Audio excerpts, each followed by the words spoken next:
kajian pada malam ini. Bismillahirrahmanirrahim. Assalamualaikum warahmatullahi wabarakatuh. Waalaikumsalam warahmatullahi wabarakatuh. Innal hamdalillah nahmaduhu wa nasta'inuhu wa nusalli anfusina wa min sayyiati a'malina may yahdihillahu fala mudilla lahu wa may yudlil fala hadiya lahu. Asyhadu an la ilaha illallah wahdahu la syarika lahu wa asyhadu anna Muhammadan abduhu wa rasuluhu la nabiyya ba'da.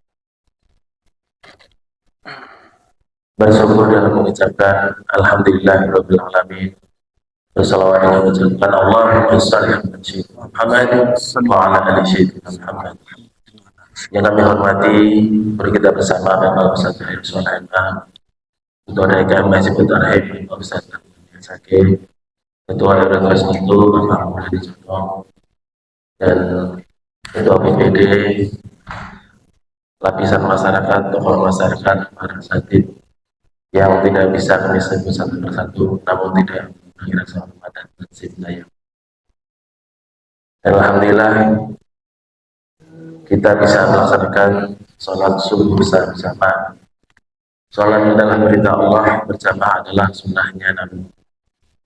Dan barang siapa yang melaksanakan sholat subuh, diriwayatkan jelas bahwa saya sholat subuh bersama Nabi kecuali orang yang sudah jelas kemunafikan. Itu yang manfaatnya sholat subuh. Ada tolak ukur di situ bahwa keimanan seorang kelihatan dari sholat subuh berjamaah. Dan barang siapa yang bangun di pagi hari tidak menyebut nama Allah, tidak berzikir, maka Allah akan menenangkan 4 penyakit. Yang pertama, penyakit kehidupan yang tidak ada ujungnya. Kesibukan soal dunia yang selalu disibukkan dengan urusan dunia, dan juga kebutuhan yang tidak akan terpenuhi, merasa kurang. Jadi karena dia nggak mau berzikir di pagi hari, tidak mengingat Allah ketika kita bangun, dan juga hayalan yang terus menghantui dalam diri. Itu 4 penyakit bagi orang-orang yang ketika bangun pagi tidak mengingat Allah. Alhamdulillahilladzi ahyana ba'da ma amatana wa ilaihi nusyur. Maka dari itu, marilah kita saling mengingatkan, karena kadang-kadang kita lupa bangun pagi yang diurusin adalah tentang urusan dunia, urusan pekerjaan, dan tidak ada hakam Allah pada dirinya. Itulah yang akan tertanam pada diri kita 4 penyakit yang ada di kolom kita. Hadirin jamaah sholat subuh yang dimuliakan Allah. Saya berwacana yang pertama yaitu nanti kita untuk bersama-sama. Yang kedua keadaan Asmi Ramdhani. Langsung aja nanti setelah itu kita dengarkan kajian kita yang keempat, yaitu tanya jawab ditutup dengan doa. Mari kita buka bersama-sama kajian pada pagi hari ini dengan baca pembuka dan surat Al-Fatihah, dengan harapan dengan wasilah surat Al-Fatihah ini apa yang nanti kita dengarkan, apa yang nanti kita pertanyakan bisa masuk dalam kalbu kita sehingga kita bisa aplikasikan ke dalam kehidupan kita sehari-hari. Al-Hadiniyah wa Al-Fatihah. A'udzu billahi minasyaitonir rajim. Bismillahirrahmanirrahim. Alhamdulillahirabbil alamin. Maliki yaumiddin. Iyyaka na'budu wa iyyaka nasta'in. Ihdinas siratal mustaqim. Shiratal ladzina an'amta 'alaihim ghairil maghdubi 'alaihim waladdallin. Terima kasih. Selanjutnya kita dengarkan kajian yang disampaikan oleh guru kita bersama, yaitu Bapak Ustaz Hairus MA. Untuk kita silakan dengan segala hormat. Jazakallahu khairan, matur nuwun atas waktu yang diberikan, juga menjadi pendamping untuk moderator. Bismillahirrahmanirrahim. Assalamualaikum warahmatullahi wabarakatuh. Alhamdulillahilladzi hadana lihadza wa ma kunna linahtadiya laula an hadana Allahu laqad ja'at rusulu rabbina bil haqqi wa nudu an tilkumul jannatu urithumuha bima kuntum ta'malun. Asyhadu an la ilaha illallah wahdahu la syarika lahu wa asyhadu anna Muhammadan abduhu wa rasuluhu. Allahumma salli wa sallim wa barik ala sayyidina wa nabiyyina Muhammadin wa ala alihi wa ashabihi ajma'in wa man tabi'ahum bi ihsanin ila yaumiddin wa sallama tasliman katsiran. Ya ayyuhalladzina amanu taqullaha haqqa tuqatih wa la tamutunna illa wa antum muslimuna thumma amma ba'du. Bapak-bapak haji, ibu-ibu hajah, para syuyukh sesepuh, panutan masyarakat dan warga, para alim ulama, para asatid, da'i, mubaligh, kemudian para tokoh masyarakat dari yang atas ke bawah, desa sampai RT, dari bawah sampai ke atas ya, RT, RW, udah itu kadus, kemudian kades dan seterusnya. Juga yang tidak kalah pentingnya para pengurus DKM Masjid Jami Baitur Rahim yang mencurahkan segala energinya untuk kemudahan, kelancaran, kenyamanan ibadah dan dakwahnya para jamaah sekalian yang dimuliakan Allah. Mari kita awali dulu dengan basmalah. Bismillahirrahmanirrahim. Atas limpahan curahan nikmat dari Allah, kita diajarkan Allah untuk mensyukurinya. Diantaranya yang tertinggi mengucapkan kalimatus syukri hamdalah, alhamdulillahirabbil alamin, alhamdulillahilladzi bi ni'matihi tatimmus shalihat. Selawat dan salam mudah-mudahan tercurah kepada Nabi Muhammad sallallahu alaihi wasallam, pada seluruh keluarganya, para sahabatnya, dan mudah-mudahan kita hamba Allah yang hidup di akhir zaman ini, bagian dari umat Nabi sallallahu alaihi wasallam, juga akan memperoleh selawat dan salam dari Allah di dunia dan di akhirat, dirahmati Allah, kemudian berkesempatan, berpeluang besar memperoleh asy-syafa'atu al-uzmatu, doa pertolongan yang agung dari Nabi sallallahu alaihi wasallam nanti di padang mahsyar. Dan siapa yang paling banyak selawatnya kepada beliau sallallahu alaihi wasallam, maka dialah hamba Allah, umat Nabi yang paling dekat kedudukannya di sisi Nabi nanti sallallahu alaihi wasallam di surga Firdaus, dan mudah-mudahan kita termasuk di dalamnya. Amin ya rabbal alamin. Ini seru juga nih saya ngaji habis subuh ini, ya. Karena walaupun kebiasaan saya ngaji habis subuh di masjid-masjid lainnya, kecuali ini saya mau ini dulu nih, namanya apa ya? Mensyukur nikmat lah ya, tahaddusan bin nikmah. Ini sinten asmane Pak Bapak siapa namanya Pak? Hasan. Nah, Pak Raseno ini saya kasih tahu ya, beliau ini dulu tinggalnya, nggak tahu nih sekarang nih ngapain keluyuran dah tua ke sini ya. Tinggalnya itu depan Masjid Agung Mujahidin Serpong yang menuju Pasar Serpong. Seberangnya itu ada kantor Kementerian Perhubungan. Turun ke bawah itu TPA, tempat pembuangan akhirnya orang Tangsel. Turun terus ke bawah ada lapangan, ada musola namanya At-Taqwa. Nggak jauh dari situ ada anak beliau itu. Ini bagian mendekor-dekor pengantin, merias apa segala ya. Nah beliau tuh tinggal di situ. Kemudian cucunya dulu TK juga, satu TK dengan anak saya waktu TK-nya di masuk kantor pos itulah namanya, pos Giro ya. Di Serpong itu juga lah. Beliau ini dulu saya ngajar tahsin yang diselenggarakan oleh seorang mu'alaf, ya, tapi udah lama dia masuk Islamnya. Ngaji kita itu, ya, malam Jumat itu, Kamis malam Jumat, habis Isya jam 8-an lah sampai 1 jam 1 jam setengah. Beliau ini rajin ngaji sama saya, ngaji tahsin khusus kita. Masya Allah, dipertemukan Allah ini. Rupanya desain Allah, kenapa ada pengajian nanti umum Rabu malam Kamis, jadwal saya pekan pertama, dikumpulkan semua RT-RT se-RW, sehingga saya ditawarkan gimana kalau ngajinya Ahad ini. Oh, rupanya saya mau ketemu orang tua saya lagi. Masya Allah ya. Beliau ini rajin ini. Iya. Walaupun saya tegur dia itu, sewenang dia. Kadang-kadang kalau nggak saya tegur itu bacaannya, tak biarin aja gitu kan. Ah, lidahnya udah agak berat ya, maklum lah ya, udah tua kita ini ya. Dia nanti tanya, Ustadz, kok tadi saya nggak ditegur bacaannya, oh minta diomelin sama saya. Masya Allah ini ya. Jadi tahaddusan bin nikmah maksudnya menceritakan kebaikan-kebaikan yang Allah kasih sama kita.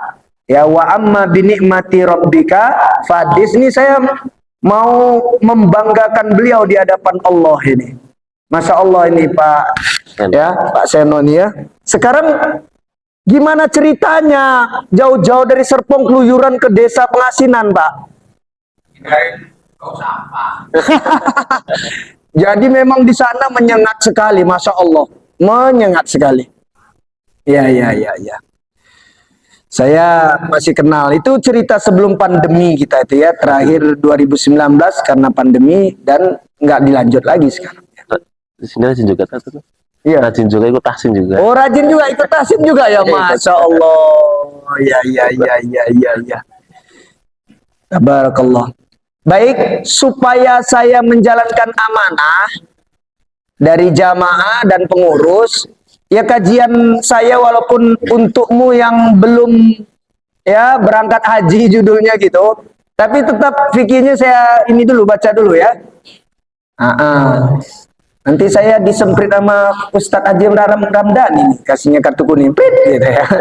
Jadi sebulan yang lalu kita sudah ngaji tentang syarat-syarat ya sholat itu ya supaya sah.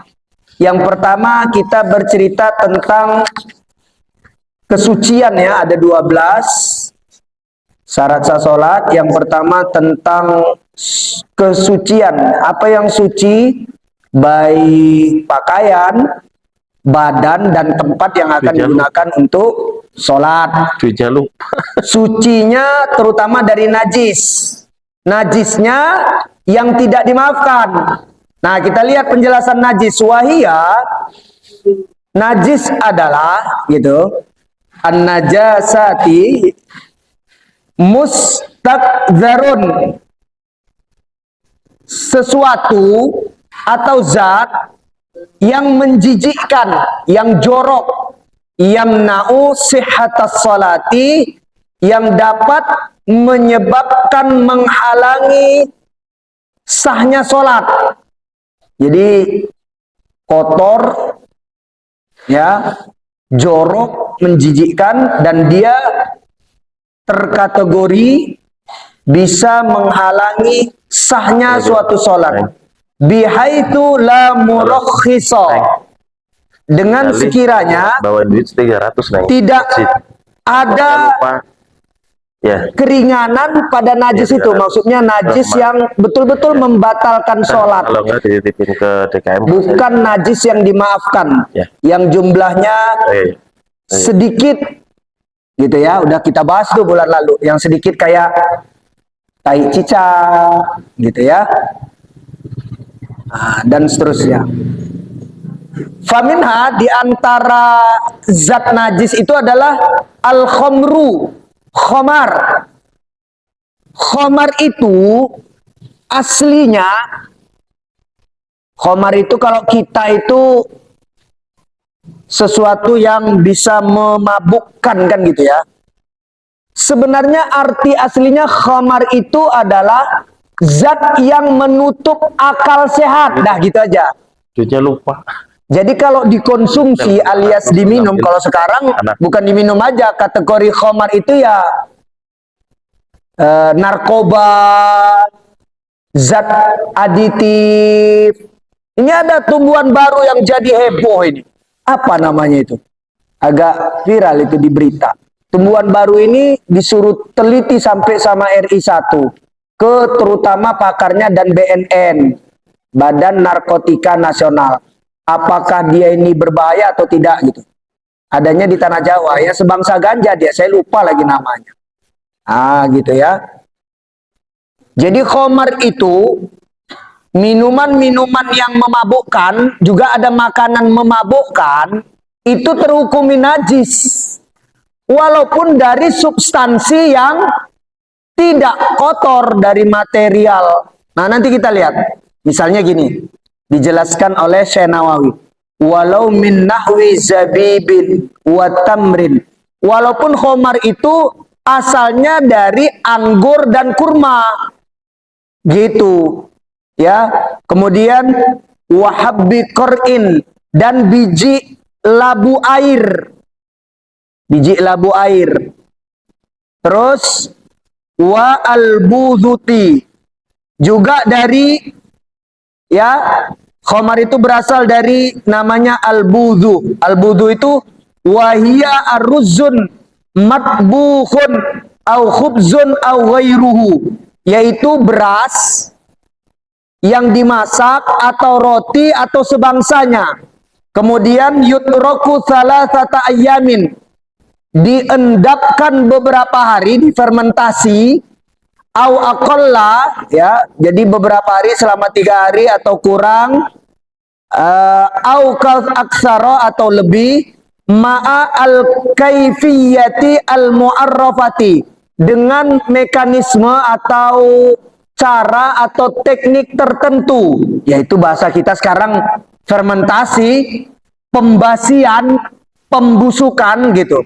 Inda man amilaha, ya, menurut si pembuatnya, orang yang biasa buat itu ya, yang biasa buat, fayataghayyaru rihuha, nanti kemudian aromanya itu jadi beruap gitu.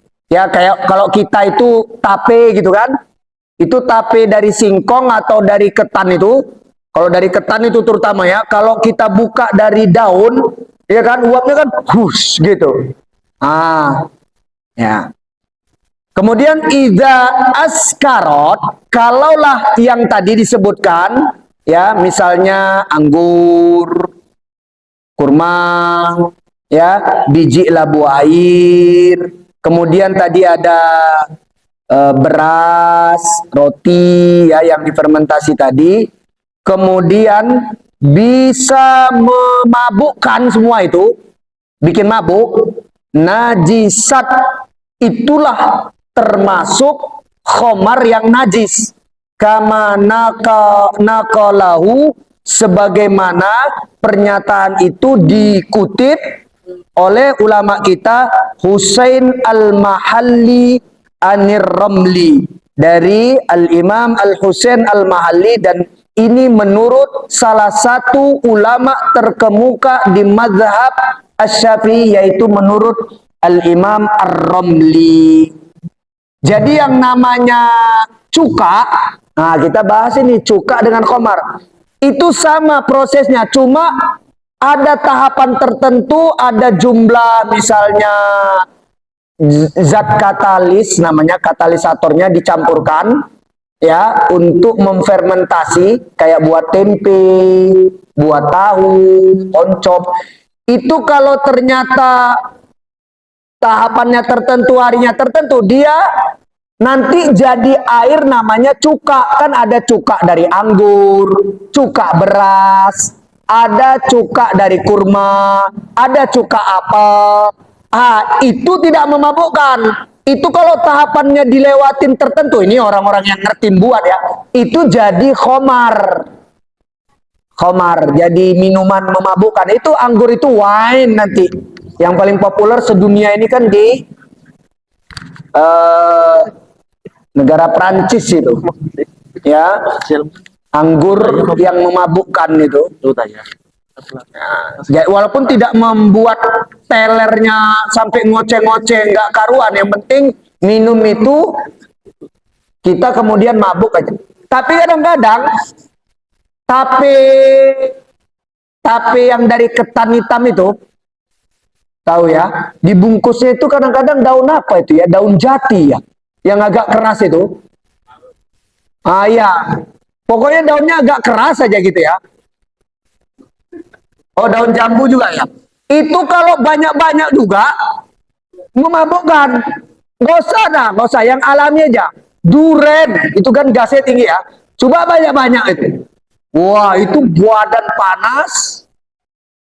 Tapi jangan dibilang duren mengandung kolesterol gitu ya. Dan bisa mabuk itu.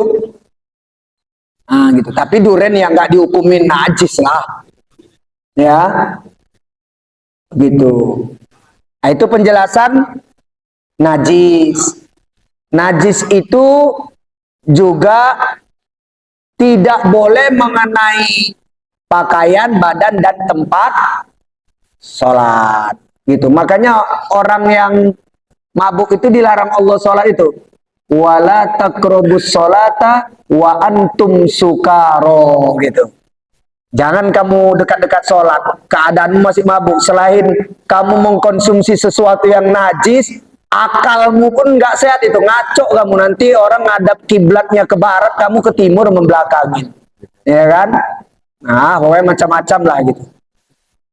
Nah, itu saja ya. Sekarang, ya yang penting udah saya sampaikan ya, bikinnya ya, Sadam Dhani. Baru kita cerita tentang haji. Kita doakan nih saudara-saudara kita yang sudah kembali mulai nyicil nih kelihatannya, yang udah melaksanakan haji, mudah-mudahan membawa haji mabrur, umroh mabrurah. Itu kalau di hadis riwayat Al-Bukhari itu digambarkan kayak bayi baru lahir dari ibunda tercintanya, dosanya bersih, dan balasan yang pantas sekali kata Nabi untuk orang haji mabrur itu adalah surganya Allah. Mudah-mudahan mereka, khususnya yang dari Indonesia, ya, lebih khusus lagi yang dari Jawa Barat, kita kan provinsi Jawa Barat ya, yang kembali dari hajinya membawa haji yang mabrur, dosanya dibersihkan Allah, ya, sewaktu-waktu diwafatkan Allah masuk surga Firdausnya. Begitu juga yang sudah pernah haji ya, bapak-bapak haji, ibu-ibu aja yang sudah pernah, jaga terus kemabruran hajinya. Yang belum, mudah-mudahan ditakdirkan Allah yang terbaik, berkemampuan ibadah haji mabrur sebelum wafatnya. Amin. Saya udah ngasih kan bulan lalu amalia infak subuh atau sedekah subuh kan? Saya share dengan Pak Haji Asep Yayan itu, yang udah saya sampaikan di sini, saya ingat ya. Nanti itu tolong share itu di manalah, entah Japri apa di grup-grup tertentu, saya bilang. Nah sekarang kita bicara, ternyata ada hadiah terbesar dari Allah untuk kita hambanya yang sedang berproses mau berangkat haji mabrur. Amin. Ya, ini ada hadiah nih, perhatikan dari Allah ini. Biar kita nggak kecil hati, Allah itu baik banget. Walaupun belum berangkat haji ini, kita optimis saja. Pokoknya sebelum wafat, mau usia berapapun urusan lain. Gak usah pikirin furodan non kuota. Yang paling murah $23.000, 300 juta. Yang lebih VIP lagi ya $60.000, 900 juta. Itu duit Ustadz, iya, bukan uang monopoli. Duit beneran. Bukan uangnya mainan anak-anak itu yang monopoli, itu uang-uangan, uang palsu itu. Gak usah dipikirin. Kita itu harus yakin, pokoknya ulama udah ngasih tahu, khususnya bab haji itu harus yakin. Setiap bulan-bulan haji, berangkat haji itu, berita orang berangkat haji, kita selalu kok diberitakan tiap tahun itu. Ada tukang tempe keliling, berangkat haji, tukang tahu, tukang bakso, tukang mie ayam, tukang bubur ayam. Ya, yang lain-lain lah. Nah, kalau candaan para muallim kami, kiai gini dia bilang, kalau mau cepat naik haji, perhatikan 3 surat ini untuk memotivasi kita dan minta sama Allah. Ini tapi candaan ini rupanya. Pertama, rajin-rajin baca surat Al-Hajju. Wah, gitu. Surat haji, ya. Nomor surat berapa itu haji? Baca semuanya dari 1 sampai akhir. Yang kedua, rajin kalau kelihatan belum nampak-nampak juga, belum yakin kita, baca surat Ibrahim. 1 surat dibaca, ya dari ayat pertama sampai akhir. Kok nggak yakin juga? Surat tanah mainkan. Katanya gitu. Surat tanah SAM ya. Jual maksudnya. Loh, orang dulu gitu kan. Mau berangkat haji orang dulu. Ini nih abah-abah saya ini umi-umi ini. Orang dulu ngapain kok mau jual? Apa kalau mau haji? Jual sawah, jual kebun, jual sapi. Gitu kan. Ustadz, apa yang mau saya jual? Masa masjid Baitur Rahim ini mau saya jual? Durhaka lah saya sama Allah, gitu kan. Tapi bukan itu yang nanti gini. Nanti saya share juga deh. Semua lafal haji yang di dalam Al-Quran ada lafal hajinya. Nanti dimulainya surat Al-Baqarah itu yang termasuk banyak. Lewat 1 ayat itu langsung minta, ya Allah takdirkan yang terbaik saya dan keluarga saya mampu haji mabrur sebelum wafat. Itu amalan Nabi. Begini, ini namanya Auradus Sholihin. Ya, ini amalia hamba-hamba Allah yang solih, wali-wali Allah berdasarkan sunnah Nabi. Coba cari di hadis, pasti ada, pasti. Gini, Nabi itu kalau baca Quran, ketemu ayat-ayat tentang kenikmatan, Nabi mengucapkan syukur. Ketemu surga, Allahumma inni as'alukal jannah, minta surga. Ketemu ayat ancaman-ancaman neraka, Nabi berlindung, ya Allahumma inni a'udzubika minan nar. Begitu Nabi itu. Lah, ulama berdasarkan itu ijtihad. Ketemu ayat-ayat haji, berhenti. Misalnya ada di surat Al-Baqarah ayat 196 kalau nggak salah saya. Itu yang pertama tentang haji. Gini lafalnya. Wa yas'alunaka 'anil ahillah. Qul hiya mawaqitul linnasi wal haji. Nah, ada hajinya. Berhenti. Baca Quran nih. Minta. Ya Allah, ya Rabbi, ya Dzal Jalali wal Ikram, sallallahu ala Muhammad. Takdirkanlah yang terbaik untuk saya dan keluarga saya mampu haji mabrur sebelum kami engkau wafatkan. Nah gitu. Boleh 3 kali, boleh sekali. Baca lagi Al-Quran. Nanti ketemu haji gitu lagi. Gitu ya. Nah itu termasuk amalia hamba-hamba yang solih berdasarkan keumuman hadis Nabi yang sahih.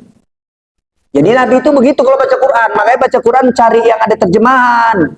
Nanti kalau cerita surga, minta masuk surga. Ada cerita-cerita kejelekan, berlindung dari kejelekan itu. Ada cerita tentang neraka, berlindung jangan masuk neraka. Ada cerita nikmat, minta terus dilimpahkan nikmat dan mensyukuri nikmat. Gitu cara baca Quran. Sekarang ini hadiahnya ya. Untuk kita yang sedang berproses, yakin ya, Yakin. Mas Haji Ipung ya, yakin dong Yakin. semuanya ya. Yakin. Ya, saya aja kalau ngaji di sini kan manggilnya bapak-bapak haji, ibu-ibu aja. Masa saya yakin? Yang punya badan pula pesimis nggak yakin. Aduh, jangan begitu ya. Kata Nabi gini, udu'ullaha, rajin-rajin doa sama Allah, sering-sering terus menerus nabung doa, wa antum muqinuna, dan harus pakai yakin kalau doa itu bil ijabah pasti dikabulkan Allah. Hadis riwayat At-Tirmidzi dan Al-Hakim. Harus pakai yakin. Sholat yakin diterima Allah, tapi sholatnya juga yang benar. gitu ya. Doa apa saja amalia dalam Islam harus yakin diterima Allah. Begitu. Sekarang ternyata ada amalia-amalia yang paling dekat dengan kehidupan keseharian kita, yang ringan, yang mudah, mungkin kita terluputkan, mungkin kita nggak tahu, padahal pahalanya setara haji dan umroh. Perhatikan ya, saya bagi nih. Tapi saya izin minum dulu. Minta maaf ya, yang lain belum ada minumannya ya.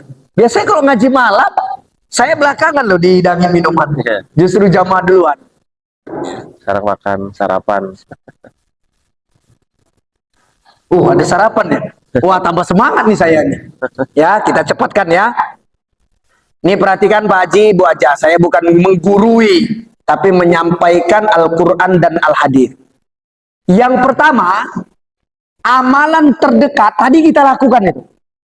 Jangan kelewatan, walaupun nanti mungkin Isya, Zuhur, Asar, mungkin sholat Jumat, imam sholatnya nggak mengamalkan ini, tapi upayakan pokoknya setiap selesai sholat, khususnya sholat wajib, sholat fardu 5 waktu, termasuk juga sholat Jumat, ya, jangan tinggalkan ini. Pahalanya setara haji dan umroh, mabrur. Nih, hadis sahih riwayat Al-Bukhari, juga riwayat Ahmad. Kalau yang Al-Bukhari sahabatnya Abu Hurairah. Kalau riwayat Ahmad sahabatnya ya Abu Darda yang mendengarkan ini. Jadi ceritanya sekumpulan orang-orang fakir dari sahabat, orang-orang miskin sahabat, disebut Ashabus Sufa. Mereka itu tinggal di emperan Masjid Nabawi karena pramuisma, nggak punya rumah. Itu datang, sekumpulan itu rame datang kepada Nabi. Sekali waktu itu pernah datang, tapi mereka itu bukan protes, bukan komplain. Mereka itu semangat untuk ilmu dan semangat beramal. Ngomongnya gini, wahai Rasulullah, kata mereka ya, itu orang-orang yang berkelebihan duitnya, itu orang-orang kaya. Ya kalau sekarang kalau kaya banget ya sultan-sultan itu, mereka memborong derajat-derajat yang mulia, kenikmatan-kenikmatan yang kekal. Ya, mereka borong itu amal-amal tertentu yang kami tidak bisa seperti itu. Karena mereka kelebihan duit. Kami boro-boro. Ya, ngontrak aja nggak bisa nih, tinggal di emperan masjid, Ashabus Sufa. Kemudian ya makan, ya kalau kami bekerja ya segitulah, cukup-cukup. Ya, masalahnya gini Nabi, ketika mereka sholat apapun kami bisa sholat. Mereka puasa Ramadan, puasa sunnah kami bisa. Tapi mereka dikaruniakan Allah kelebihan harta, sehingga mereka dengan harta itu bisa haji, bisa umroh, bisa berperang. Nah, perang dalam Islam syaratnya itu harus punya keuangan juga. Yang nggak punya uang itu kalau kita baca surat Al-Anfal, surat At-Taubah, itu nggak boleh ikut perang. Ya, jadi yang ikut perang itu orang-orang yang juga punya harta. Sehingga dengan uangnya itu mereka bisa berbuat banyak. Mereka kena wajib zakat menjadi muzaki, mereka bisa sodako uang. Kalau kami paling sodako tenaga, pikiran, dan seterusnya. Dihiburlah oleh Rasulullah SAW. Gini kata Nabi. Oke, saya paham, kata Nabi. Kalian ini semangat menuntut ilmu dan semangat mau mengamalkan semua amalia dalam Islam. Walaupun ya ada hamba Allah yang kaya duit, ada yang seperti kalian. Oke, sekarang gini aja, kata Nabi. Kita ya akan cari jalan tengahnya, kata Nabi. Mau nggak? Ku beritahu kalian, tapi kalian harus komitmen lo ya, dipegang lo, sungguh-sungguh serius ya. Yang mana ada amalan yang kalau kalian amalkan terus-menerus, kalian bisa membalap keutamaan orang-orang kaya tadi yang beramal dengan hartanya. Kalian balap, kalian lewatin, kata Nabi. Ya, bahkan kalian menjadi orang yang paling mulia di kalangan orang-orang kaya yang beramal dengan hartanya tadi. Secara kedudukan di sisi Allah loh.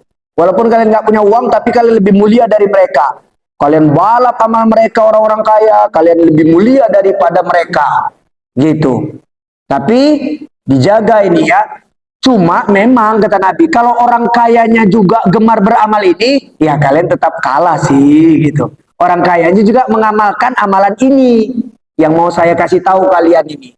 Gitu. Yang amalan ini nanti kalian dapat pahala haji, umroh, kayak berjihad, kayak berzakat, kayak bersedekah harta, kayak wakaf gitu. Pokoknya semua amalia harta lah gitu. Yaitu gini kata Nabi, setiap kali selesai sholat, nah ini kan dekat dengan kita, selesai sholat, jangan pernah tinggalkan baca subhanallah 33. Alhamdulillah 33. Allahu Akbar. Kalau di riwayat Al-Bukhari itu 33, riwayat Ahmad 34, sama saja. Jadi 100 kalau pakai 34 Allahu Akbarnya. Atau setelah subhanallah 33, Allahu Akbar 33, alhamdulillah 33, Allahu Akbar 33, berarti 99, tutup dengan la ilaha illallah wahdahu la syarikalah, lahul mulku wa lahul hamdu, yuhyi wa yumiitu wa huwa ala kulli syai'in qadir, 100 juga. Tapi poinnya yang penting 33, 33, 33 atau 33, 33, 34. Baca setiap selesai sholat. Itu pahalanya seperti pahala semua amalia harta. Dapat pahala haji, umroh, jihad, zakat, wakaf, sedekah harta. Pokoknya semua amalia yang pakai harta. Nah, kita kan mau menekankan haji tadi. Jadi alhamdulillah ya, saya tadi pakai subhanallah ya, alhamdulillah Allah beramalkan. Nanti walaupun zuhur, asar ada yang imam sholatnya mungkin gak zikir gitu, langsung al-fatihah baru doa misalnya. Ya nanti kita usahakan tetap imamnya juga, jamaahnya masing-masing, nanti subhanallah, subhanallah 33, alhamdulillah 33, Allahu Akbar 33 atau 34. Itu yang pertama. Jangan dilewatin. Ini kalau yang udah haji, minimal umroh, tambah mabrurnya itu, umrohnya, hajinya.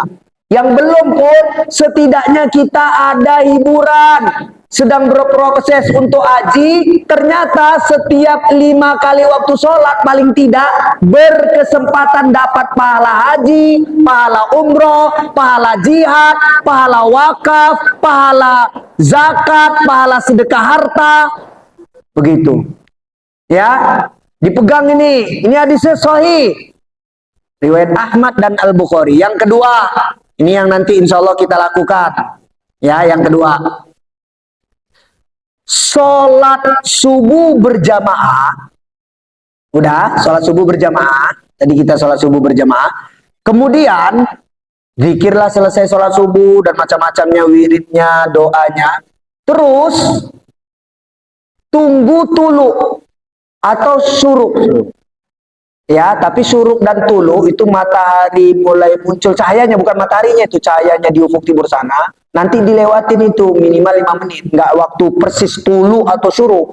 Sholat sunnahnya namanya menurut sahabat Abdullah bin Abbas, namanya sholat sunnah isyraq. Waktunya syuruk. Nah, kita bedakan. Bukan sholat sunnah syuruk yang lebih tepat, sholat sunnah isyraq. Jadi diam di masjid, ya kayak gini, kajian. Atau kalau nggak ada kajian, dikit-dikit, sampai udah, di sini ada nggak ya waktu, oh nggak ada di situ ya, tulu atau syuruk. Pokoknya nanti dilihat aja, lewatin 5 menit, setelah waktu tulu atau syuruk, nah sholat sunnah 2 rakaat. Ya, itu hadis riwayat At-Tirmidzi dan Al-Hakim. Siapa yang sholat subuh berjamaah, kalau yang perempuan ya berarti nggak berjamaah, nggak apa-apa di rumahnya. Kemudian duduk, maksudnya dikir-dikir apa semuanya, ya tidak ada hal-hal yang tidak bermanfaat diomongin, dikerjakan. Kalau ibu-ibu nggak apa-apa sambil nyiapin sarapan untuk suaminya, anak-anak gitu ya, sambil dikir-dikir pagi. Kemudian nanti udah syuruk atau tulu, sholat sunnah 2 rakaat, namanya sholat sunnah isyraq. Maka mendapatkan pahala haji, ya tamatan sempurna, rukun-rukunnya, syarat sahnya sempurna, wajib-wajibnya sempurna, semua sunnah-sunnahnya. Gitu kata Nabi. Ya, nanti kalau kayak gini kita kerjakan nih sholat sunnah isyraq, pulang ngomong sama keluarga, Assalamualaikum mama, anak-anak, papa baru pulang haji pakai travel furodan, ya, PT Masjid Jami Baitur Rahim. Gitu bilang. Ya, beneran ini hadisnya sah ini, bukan saya ngarang. Gitu. Itu juga kan udah banyak yang tahu hadis tentang ini kan, riwayat At-Tirmidzi dan Al-Hakim. Sholat sunnah namanya isyraq, atau sebutan lain duha yang paling awal setelah 5 menit syuruk atau tuluk itu. Itu kalau ibu-ibu jangan nanya, Ustadz itu kan lafalnya sholat berjamaah, itu untuk laki-laki. Kalau perempuan kan tidak harus berjamaah, kalau dia di rumahnya ya udah sambil nanti selesai sholat subuhnya zikir, selesai sholat subuh doa apa, udah itu sambil nyiapin sarapan untuk suami dan anak-anak, udah sambil dikit-dikit nanti udah masuk itu isyraqnya, tanyalah sama anaknya sama suaminya, udah sholat 2 rakaat ya. 2 rakaat sholat sunnah isyraq, usolli ya sunnatal isyraqi rakaataini lillahi ta'ala, Allahu akbar. Dah bacaannya terserah ya, 2 surat yang paling terbaik, Al-Kafirun, Al-Ikhlas, Qul ya ayyuhal kafirun, Qul huwallahu ahad. Udah dapat pahala haji kata Nabi, tamatan ka ajri hajatin wa umrotin, seperti haji dan umroh yang mabrur, sempurna rukun-rukun syarat sahnya, sempurna wajib-wajibnya, sempurna sunnah-sunnahnya, pahalanya begitu. 2 ya. Yang ketiga, melakukan sholat subuh tepat waktu dan sholat asar tepat waktu, tidak harus awal persis. Kalau yang mau utama ya ketika adzan ya, khususnya ini terkhusus sepekan sekali, seminggu sekali, hari Jumat, jaga-jaga itu, jaga-jaga. Nih kata Nabi ya, di riwayat Al-Baihaqi, innalakum fi kulli jumu'atin hajjatan wa umrotan, sepekan sekali, seminggu sekali, kamu berpeluang besar untuk memperoleh pahala haji dan pahala umroh.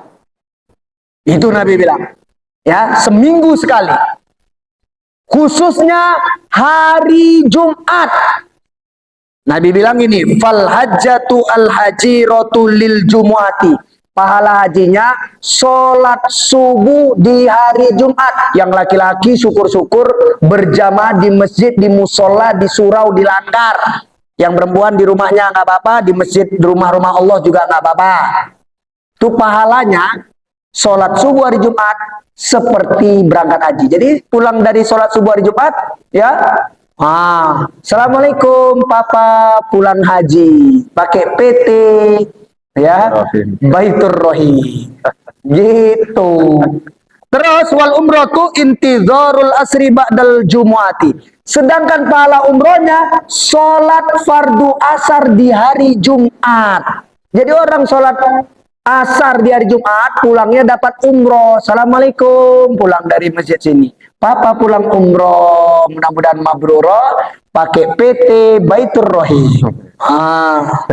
Gila tuh. Gitu. Istri. Iya. Ini beneran, saya nggak ngarang, bukan dongeng ini. Saya bercerita as-sunnah al-hadir.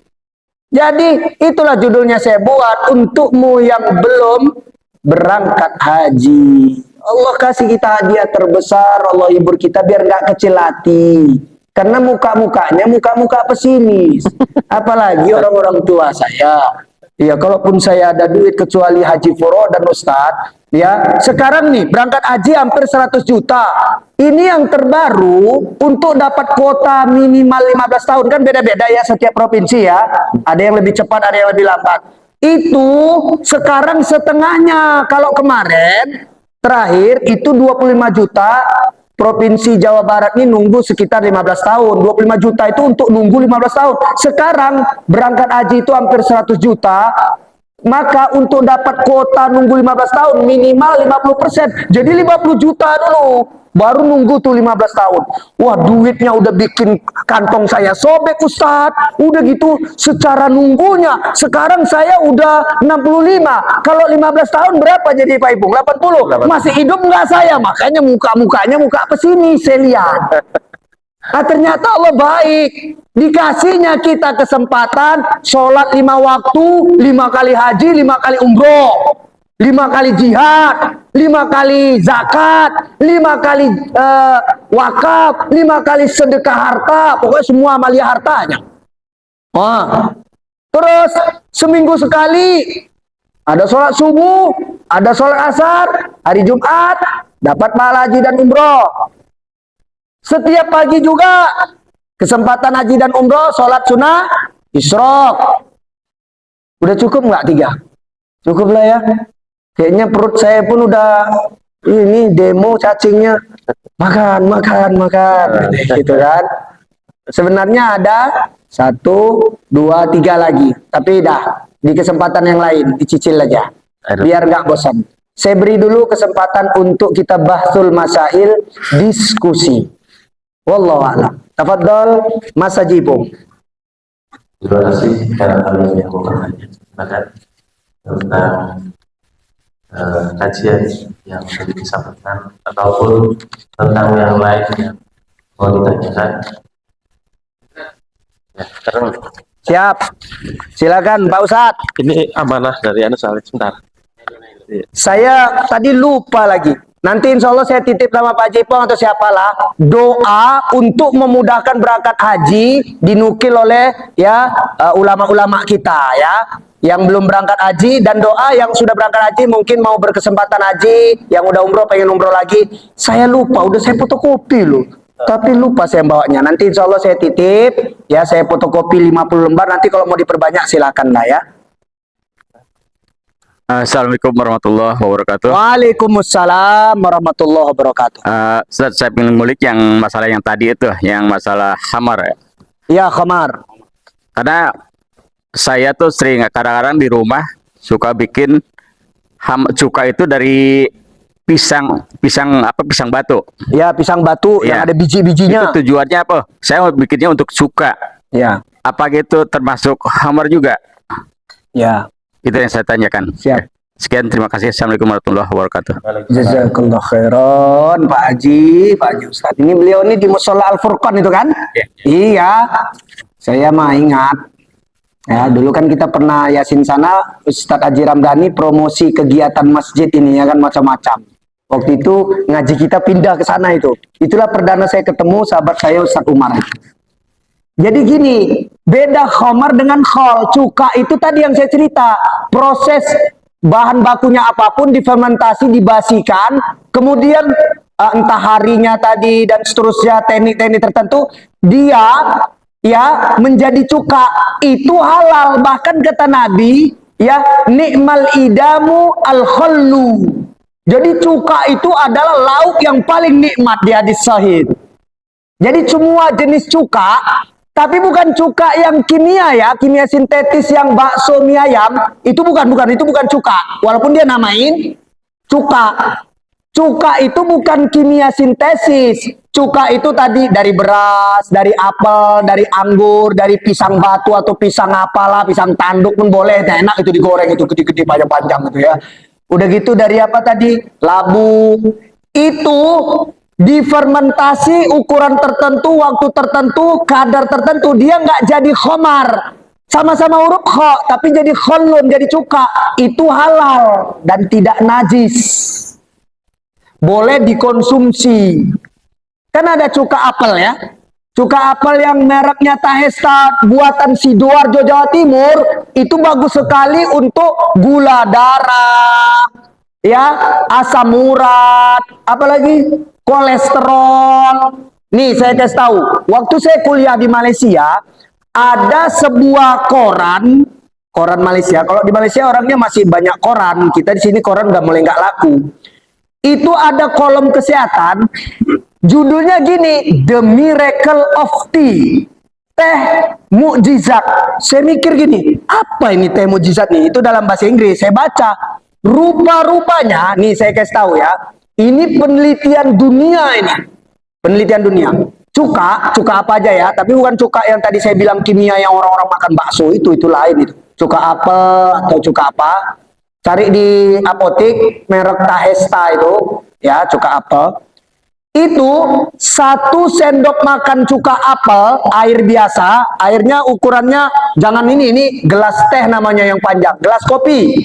Gelas kopi itu setengahnya ini. Udah 1 sendok makan cuka apel, 2 sendok makan madu murni. Saya kirain teh mukjizat, teh ajaib itu teh apa?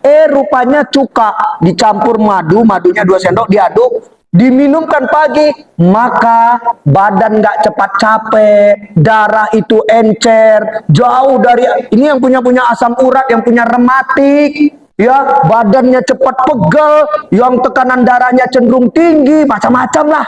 Penyakit akhir zaman ini yang nggak dikenal dulu zaman orang-orang tua kita, sekarang tak apa-apa namanya. Nah, itu rajin-rajin mengkonsumsi cuka apel. Itu cuka apel atau cuka lah secara umum. Ya, kalau zaman Nabi cukanya dari kurma, dari macam-macam juga anggur. Itu konsumsi Nabi. Jadi Pak Haji, ya, cuka yang berasal dari pisang tadi, mau pisang batu, pisang apa kek, itu tidak najis. Justru termasuk lauk kesenangan Nabi. Nabi bilang tadi senikmat-nikmat lauk adalah cuka, ya, nikmal idamu al khallu. Itu maksudnya campuran makanan. Jadi dikasih 1 sendok makan cuka apel, misalnya kalau cuka apel nanti beli. Pokoknya masakan apa aja, itu membuat kayak mecin. Nah, mecin. Ibu-ibu tahu mecin ya? Monosodium glutamat MSG, Ajinomoto dan teman-teman itu. Nah, mecinnya Nabi itu adalah cuka. Begitu. Ya. Makanya itu dibuatlah yang kimianya.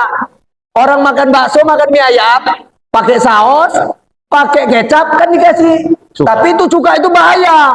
Bahaya loh itu kimia berbahaya. Makanya dia bilang gitu, nggak boleh langsung dikonsumsi gitu. Harus dicairkan di dalam air, kan ada. Itu kimia sintetik, bahaya, jangan. Beli itu di apotek, itu kalau yang cuka apel itu bisa dikonsumsi langsung gitu, nggak harus dicampurkan ke air. Boleh dicampur ke kopi, ke teh, kemana aja. Nah, itu termasuk konsumsi Nabi, mecinnya Nabi itu cuka apel, cuka lah secara umum. Wallahu a'lam bishawab. Cukup ya? Cukup. Baiklah. Mari kita tutup. Ya, tutupnya ringkas saja lah ya. Doa tadi udah selesai sholat fardu. Kita ucapkan hamdalah rabbil alamin, alhamdulillahilladzi bi ni'matihi tatimmus shalihat. Kita berselawat dan taslim untuk Nabi. Allahumma shalli wa sallim ala sayyidina Muhammadin wa ala ali sayyidina Muhammadin. Penutup semua kegiatan kita, khususnya ngaji kita, subhanakallahumma wa bihamdika, asyhadu an la ilaha illa anta, astaghfiruka wa atubu ilaika. Walafu minkum wallahul muwaffiq ila sawa'is sabil. Wassalamualaikum warahmatullahi wabarakatuh. Waalaikumsalam. Ini sudah isrok ya, sudah suruk ya, udah lewat dikit lagi. Itu dari mulai pertama tulu atau suruk itu ada waktu 30 menit ke depan untuk sholat sunnah isrok. Biar dapat pahala haji dan umroh nanti pulang dari sini. Tafadhol. Terima kasih, demikianlah kajian yang telah kita dengarkan bersama-sama. Sebelum kami tutup, saya menghimbau pada nanti malam adalah kajian bulanan yang insya Allah nanti diurus oleh warga RW RT 02, yaitu Bapak Oeng, yang beliau yang akan mengurus kajian bulanan di Masjid Jami Rahim, yaitu pada Isya. Saya membaca cara, mohon maaf kesalahan kurangan. Wabillahi taufiq. Assalamualaikum warahmatullahi wabarakatuh. Waalaikumsalam warahmatullahi wabarakatuh.